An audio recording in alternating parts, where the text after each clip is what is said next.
નમસ્કાર મિત્રો, રાજેશ વોરા ચેનલ પરિવારમાં સ્વાગત કરું છું। આજે આપણે ખાસ ઇમ્પોર્ટેડ એવું ચણા અને રાયડાની જે ટેકાના ભાવની ખરીદી છે એમાં હાલના સંજોગોની અંદર ખેડૂતોને મેસેજ, એક ટેક્સ્ટ મેસેજ આવી રહ્યા છે મોબાઈલ ઉપર, અને એ આપણે ઈ સમૃદ્ધિ પોર્ટલ ઉપર આપણે જ્યારે એની ટેકાના ભાવની ખરીદી માટે એની ઓનલાઈન કરેલ હતી, ત્યારબાદ ટૂંક સમયની અંદર એવા ઘણા ખેડૂતોને એવા મેસેજ આવ્યા છે કે પાક અને સર્વે નંબર સાથે નોંધણી કરાવેલ છે તે સર્વે નંબરની સેટેલાઇટ ઇમેજ સાથે સરખામણી કરતા આપના સર્વે નંબરમાં નોંધણી મુજબનો જે તે પાક જોવા મળેલ નથી। એટલે કે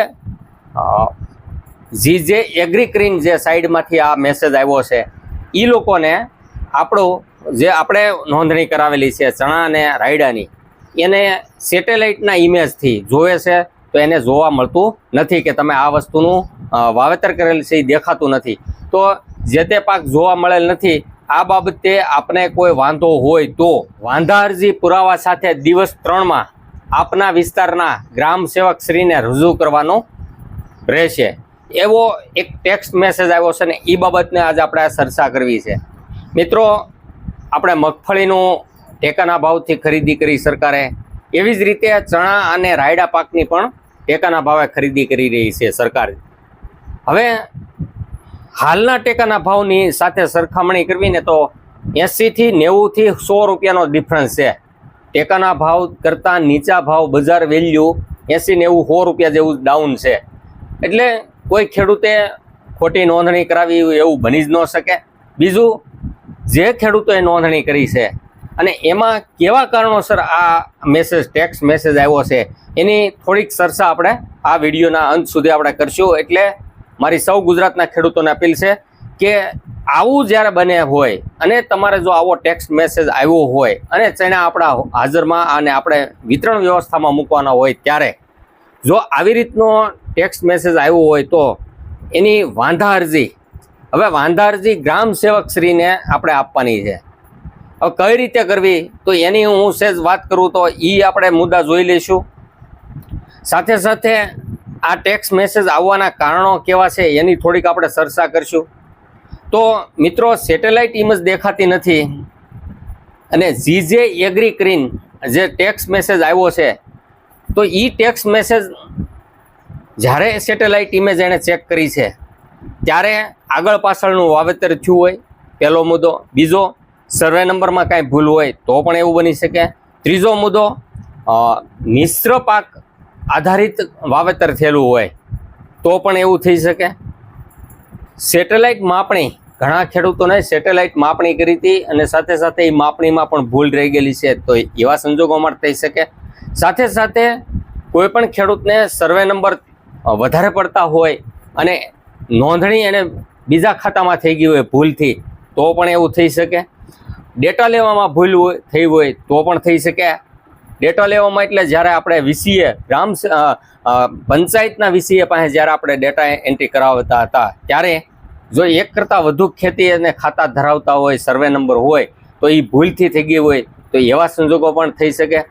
હવે એ સાથે સાથે એવું પણ ધ્યાનમાં આવ્યું છે, ઘણા ખેડૂત મિત્રોના મને ફોન આવેલા છે, સાથે એ લોકોએ વોટ્સએપના માધ્યમથી આપણને એને જે મેસેજ આવ્યો છે એ દેખાડેલો છે।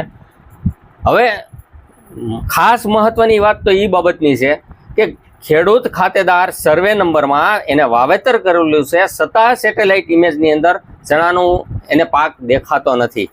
આ કેવા કારણોસર થયું એ ખ્યાલ નથી, પણ એક આ ગંભીર બાબત કહેવાય કે જો ખરેખર ખેડૂતે એને વાવેતર કરેલું હોય અને સેટેલાઇટ ઇમેજમાં ન દેખાય તો એ ગંભીર બાબત કહેવાય। હવે એવા પણ મારા એક કિસ્સામાં આવેલું છે જેણે 2 જાતનું વાવેતર કરેલું છે, એટલે મિશ્ર પાક। અને મિશ્ર પાક જ્યારે ખેતીવાડી ખાતું, કૃષિ યુનિવર્સિટી એ પણ ભલામણ કરતી હોય કે ભાઈ મિશ્ર પાક તમે વાવેતર કરો તો એકાબીજા પાકથી તમે પૂરક થઈ શકે। હવે મિશ્ર પાકથી ઘણા બધા ફાયદા પણ છે અને નુકસાન પણ છે। જો ફાયદાની વાત કરવી તો ઘણા ફાયદા એમાં રહેલા છે। તો મિશ્ર પાકને લીધે પણ કદાચ સેટેલાઇટ ઇમેજની અંદર મુશ્કેલી થતી હોય તો એવું પણ બની શકે। હવે મુદ્દો, આવા ખેડૂતોએ કેવી કાળજી લેવી તો એને 3 દિવસની અંદર વાંધા અરજી એને સબમિટ કરવાની રહે। હવે વાંધા અરજીની જો વાત કરું તો સાદા કાગળની અંદર વાંધા અરજી કઈ રીતે લખવી, તો A4ના કાગળની અંદર પ્રતિશ્રી જિલ્લા ખેતીવાડી અધિકારી શ્રી તથા ગ્રામ સેવક શ્રી, હવે દાખલા તરીકે અહીંયા અમરેલી જિલ્લો આવતો હોય, સુરેન્દ્રનગર જિલ્લો આવતો હોય, જે તે જિલ્લો આવતો હોય એ જિલ્લો લખી નાખવાનો. વિષયની અંદર ફોનમાં મળેલ ટેક્સ્ટ મેસેજ મુજબ ચણા અને રાયડા પાકની બાબત એવું વિષયની અંદર લખી નાખવું. નીચેના ફકરાની અંદર જય ભારત સાથે હું એટલે કે આખું નામ ખેડૂત ખાતેદારનું, એમનું ગામ, એમનો ખેડૂત ખાતા નંબર, એમનો સર્વે નંબર, કયા પાકનું વાવેતર કર્યું હતું, ચણા અથવા રાયડો, તલાટી કમ મંત્રીનો અભિપ્રાય સાથેનો દાખલો જોડેલો હોય તો એની વિગત લખી નાખવાની કે ભાઈ આ તારીખે અમે તલાટીનો દાખલાના આધારે અમે આની નોંધણી કરાવેલ હતી, પરંતુ અમોને અમારા મોબાઈલની અંદર ટેક્સ્ટ મેસેજથી જે એગ્રી કરીને અને જે એની હેન્ડલ સાઇટ છે એમાંથી અમને એક મેસેજ મળેલો છે, એ બાબતે અમોએ ખરેખર ચણાનું અથવા તો રાયડાનું વાવેતર કરેલું છે, જેની તમે ખરાઈ કરી શકો છો. આમ કરીને આ રીતે નીચે ખેડૂત ખાતેદારની સહી લઈ લેવાની રહેશે. ત્યારબાદ આ તમે તમારા તાલુકાના તમારા નજીકના ગ્રામ સેવક જે લાગુ પડતા હોય તેમને આ તમારે વાંધા અરજીની કોપી એક એને આપી દેવાની. સાથે સાથે એ વાંધા અરજીની કોપીની એક ઝેરોક્સ કોપી પણ આપણે હાથવગી રાખવી, એટલે એક કોપી ઓરિજિનલ એમને સબમિટ કરવી. ત્યાર પછીનો મુદ્દો એનો ગ્રામ સેવકનો કઈ રીતનો આવશે, તો હું જો છે એની વાત કરું તો ગ્રામ સેવકે આ વાંધા અરજીને કઈ રીતે આગળની કાર્યવાહી કરશે બાબતમાં આપણે એને વાંધા અરજી આપશું. ત્યારબાદ એ ગ્રામ સેવક આપણી જમીનના ખેતીની જે વાવેતર કરેલું સ્થળ અને સર્વે નંબર ઉપર તપાસ કરવા આવશે. હવે તપાસની સમયે ચણા અથવા તો રાયડાનું વાવેતર કરેલું હોય તે કન્ડિશન મુજબ, હાલની કન્ડિશન મુજબ, દાખલા તરીકે એની અંદર આપણે ચણાનો પાક હવે તો મોસ્ટ ઓફ લગભગ લેવાઈ ગયો હોય, છતાં કોઈને ઊભો હોય તો ઊભો પાક આપણે એને દેખાડી શકીએ. સાથે સાથે એ પાકને આપણે લઈ લીધા પછી ખેતરની અંદર એના વાઢ્યા પછીના અવશેષો જે દેખાતા હોય તો એ પણ એને બતાડી શકીએ છીએ. સાથે સાથે એમાં જો આપણે ખેડાણ કરી નાખ્યું હોય તો એ ખેડાણનો વિગત લખશે ગ્રામ સેવક શ્રી, અથવા તો નવું કોઈ વાવેતર કરેલું હોય તો એ એની અંદર લખશે કે ભાઈ આ સ્થિતિએ ઉનાળુ વાવેતર હવે આની અંદર આ વસ્તુનું કરેલું છે. સાથે સાથે એ આજુબાજુના વાડીવાળાના સાક્ષી તરીકે એની પણ નોંધ લઈ શકે છે. હવે એ નોંધ લેવામાં કે ભાઈ આ જે તે ખેડૂત ખાતેદાર છે એને આ રીતનું વાવેતર કરેલું જ હતું એ બાબતનું પંચ રોજ કામ કરશે. ત્યારબાદ સરપંચની સહી અને તલાટીની પણ સહી એમાં જરૂરી છે. જો આ રીતનું કરી અને ગ્રામ સેવક જિલ્લા ખેતીવાડી અધિકારીને મોકલશે અને ત્યારબાદ શું ડિસિઝન આવે એ પછીની મુદ્દો રહેશે. એટલે મારી સૌ ગુજરાતના ખેડૂતોને અપીલ છે કે જ્યારે ચણા અને રાયડા પાકની જ્યારે ઈ સમૃદ્ધિ પોર્ટલ ઉપર આપણે જ્યારે એની નોંધણી કરાવી હતી અને જે એગ્રી કરીને એક જે મેસેજ ટેક્સ્ટ મેસેજ આવ્યો છે એના માટે કઈ રીતે કરવું, કારણ કે ઘણા બધા ખેડૂતોને આવી રીતના મેસેજ આવેલા છે. સાથે સાથે મારી રાજ્ય સરકારને પણ અપીલ છે કે ચણા હાલના તબક્કે જ્યારે 100 રૂપિયાના ડિફરન્સમાં હોય ત્યારે વધારે પડતું ચણાની ખરીદી થતી હોય અને આવા પાકને એક્સપોર્ટ એટલે કે વિદેશી નીતિ મુજબ વિદેશને સપ્લાય કરે તો જ આના ભાવ વધારે ખેડૂતોને મળી શકે.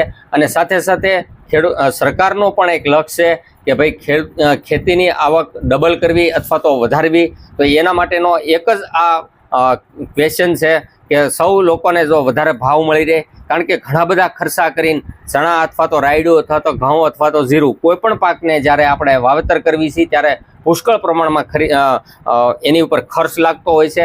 હાલના તબક્કાની અંદર મજૂરી ખર્ચ વધી ગયા છે, રાસાયણિક ખાતરનો ખર્ચો વધી ગયા છે, જંતુનાશક દવાના પણ ખર્ચા વધી ગયા છે. સાથે સાથે વાતાવરણ પણ ડિસ્ટર્બ થતું હોય ત્યારે જ્યારે વાતાવરણની અંદર બહુ મોટા ફેરફાર થાય ત્યારે ખેડૂતો લાચાર બની જાય છે. તો મારી રાજ્ય સરકારને પણ અપીલ છે કે આ જે ખેત જણસ છે એને વધુને વધુ વિદેશની અંદર જો સપ્લાય થઈ જાય અથવા તો મોટી જે કંપની છે એને ડાયરેક્ટ સેલિંગમાં જો ઉતારી દે, PPP મોડલ મુજબ કરી નાખે તો વધુને વધુ ખેડૂતોને એના ભાવ મળી રહે અને ટેકાના ભાવના સમકક્ષ ભાવ રહે તો પણ સારું રહેશે. તો મારી સૌ ગુજરાતના ખેડૂતોને અપીલ છે, જો આ વિડીયો તમને વધારે ને વધારે ગમતો હોય તો ફોરવર્ડ કરજો, શેર કરજો, કમેન્ટ કરજો, કારણ કે આપણી ચેનલની અંદર આ 14,300 ઉપર ટોટલ સબસ્ક્રાઈબર આપણા બની ગયેલા છે. એવી જ રીતે ઇન્સ્ટાગ્રામની અંદર, ફેસબુક અને ગામડાનો જે આપણું પેજ છે એ પણ બહુ સરસ રીતે આગળ વધી રહ્યું છે. મારી સૌ ગુજરાતના ખેડૂતોને અપીલ છે કે મારું જ્યારે પણ વિડીયો આવશે ત્યારે ખેડૂતોને ઉપયોગી હોય એવા જ વિડીયો હશે. તો મારી સૌ અપીલ છે કે સૌ ખેડૂતને ફોરવર્ડ કરજો. ધન્યવાદ સાથે રાજેશ્વર, આભાર.